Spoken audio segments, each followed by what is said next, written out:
One thing about me is I'm really good at giving gifts and I'm really good at doing it on a budget. So let's talk affordable DIY Christmas gifts. The thing you have to remember about gift giving is the best gifts truly come from the heart. People love receiving gifts that make them feel known and make them feel seen. Like, it truly does not matter how much money you spend if you can do those things. This gift I made for my fiance, it's a date night jar. But I really think this could be great for friends, family, really just anyone that you want to spend time with and experience life with. What I did is I chose different categories for dates, and then I wrote down different date ideas in each category by that color paper, and I put it in the jar. Now think about how you can Christmasify this. Maybe you do the 12 dates of Christmas and you write down 12 ideas for each category, or 12 ideas total in a little bit of a smaller jar. Maybe for your friend you do BFF dates in 2024. Some low cost Christmas or winter activity ideas you can put in this jar could be making hot chocolate from scratch, building a snowman together, taking a winter photo shoot on your phones, a movie night with homemade popcorn and mocktails, or going on a quest to find the best hot chocolate in the city that you live in. Really, the list goes on and on.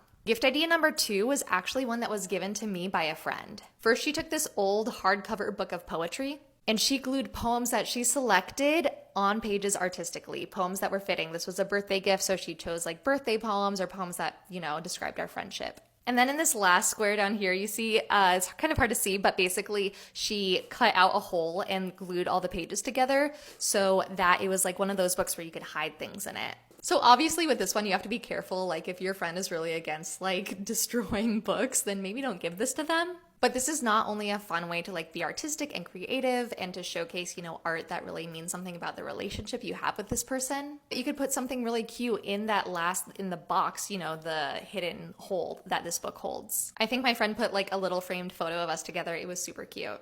And the last gift idea for now is really similar to my first one, except in journal form. Basically, for my fiance's 40th birthday, I made a journal and I said, here's a list of 39 things to do with me before your 40th birthday. So I chose 39 things, and on one page each, I would write one item of something for us to do in the next year. And then I also bought us disposable cameras, so we would take these on these action items or dates and take a photo, and then we would develop the photos, we would glue it in the book, and we would write a little journal entry together. What I love about this gift is it's not only a really cute gift idea, but it's a way to spend time with someone over the course of the next year. And it's a way to show them that you really know them and see them. So same thing here, kind of like the first gift. Think about how you can Christmasify this. Is it 24 things to do in 2024? 12 things you want to do together before next Christmas? Anyway, I hope this was helpful and a reminder that you do not have to spend a lot of money to give really good gifts. I truly believe that the best things in life are experiences, so if you can find a way to turn an experience into a gift and make it low cost, then that is one of the best gifts you can give.